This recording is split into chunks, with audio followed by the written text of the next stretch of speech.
bookshelf. And these are all different views, and we found that different people like starting in different places. Some people really like the timeline. If they're really looking for something from the 1870s from Houston, they like to go just straight there.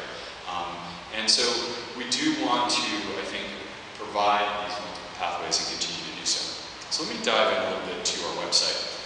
I happen to think the map-based interface is really neat. I have to say, as a historian, I wish I had this when I was writing some of the things I wrote. This would have made my life a lot easier. But you can actually zoom in to any part of our map and find materials from that part of the country all in one place from all of our partners. So here's the zoom into Houston. We have a lot of material from in and around Houston. I dialed this up yesterday before flying in, and I was truly impressed by how much we actually already have from this material. These are geolocated materials, and I'll get into the sort of technical parts of it later on, but essentially we do try to locate materials where they come from, and then you see these little bubbles on the map. I'll even zoom in further, and you can click on the bubble and open up and see all the material that we have from that particular area. We use a mapping technology called OpenStreetMap, which is sort of a competitor to Google Maps or Apple Maps. What's really nice about it is just like we're open, OpenStreetMaps is open, and so we can make use of their maps for free and overlay the content onto that map system. Timeline is super fun. If you have an iPad, you can flip back and forth through time like a magician and zoom right in. You can see here we have about 25,000 items on this timeline from Houston, and you can zoom in right to specific years. This is all the material from Houston from 1891. We have 27 items from 1891, including this really wonderful map that I found when I was looking through our Houston content. So as you can see, we're really trying to provide people, depending again on how they like to make their way through collections, with the straightest line to whatever they're trying to find. And so for some people, that is kind of a geographic pathway. For others, it might be things like timeline. We also have multiple ways that you can, what's called faceted browsing, where you can pick a whole bunch of criteria. I want everything that's a photograph from the 1920s from Houston that was made by X person. And you can pull those up very quickly through our interface.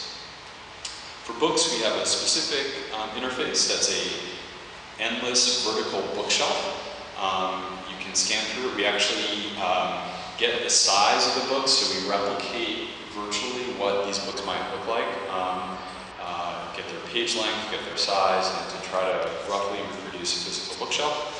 And one of the wonderful things that you can do digitally that you can't do on a physical bookshelf is, as we scan through these books and present books on a particular topic, we can actually match them up with other items from our collection, in this case, images of roses that we have from other parts of our collection. So we can put things into virtual bookshelves and compare them and make them into an interface that I think helps with serendipity. And so the word I often like to use about the DPLA is that it's very easy to bump into things on our site that you wouldn't normally on a bookshelf.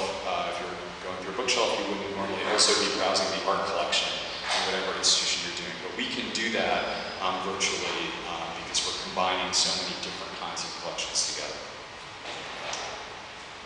In education, which I'll come back to at the very end of my talk, we do have these exhibitions that are very popular as classroom modules on really critical parts of American history, civil rights era, Great Depression. We recently added one on the Gold Rush, which has got some incredible photographs from the 19th century. Really fantastic new exhibit. It is one of our goals to expand these out. We have about 10 exhibits right now, but we'd love to have 50 or 100 of these as we go through. They do take quite a bit of time to curate, to write copy on, but what it does is it presents to an 8th grade class a way to really use materials from the DPLA without trying to find thousands of images of the Gold Rush that we have in the overall sea of content.